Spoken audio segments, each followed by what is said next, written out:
እሺ ወደ ቀጣይ ክፍሎች ደግሞ ስንሄድ አሁን ብዙ እዚህ ጋራ የቦታ ለውጥ የግድግዳ አፍርሰን የሰራንባቸው ሁኔታዎች አሉ። እዚህ ጋራ ይሄ በር የዋና መኝታ ቤቱ በር ሲሆን በሩ የነበረው እዚህ ጥግ ላይ ነበረ ኮንዶሚኒየሙን ሲረከቡ።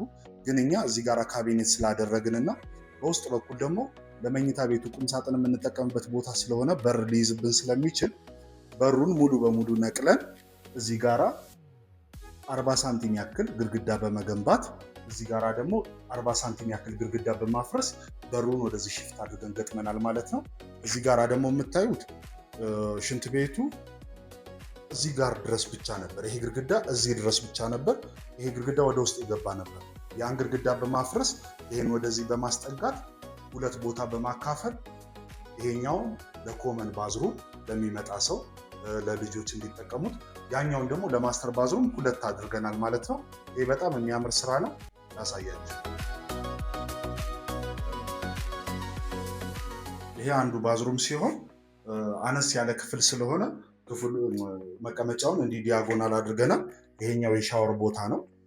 እዚህ ጋራ ደግሞ የእጅ መታጠቢያ ሲንክ አድርገናል ማለት ነው። ሙሉ ሴራሚክ አድርገናል። መሬቱን አድርገናል። ዋተርፕሩፍ ሰርተናል። በሩንም በዚህ መልኩ ገጥመናል ማለት ነው። ወደ ቀጣዩ ስንሄድ ይሄ ማስተር ቤድሩም ነው፣ ዋና መኝታ ቤት። እዚህ ጋር እንደምታዩት 90 ሳንቲም በር ገጥመናል። ግን እዚህ ጋራ ዲዛይኑን ስንሰራ የሄድንበት መንገድ ምንድን ነው?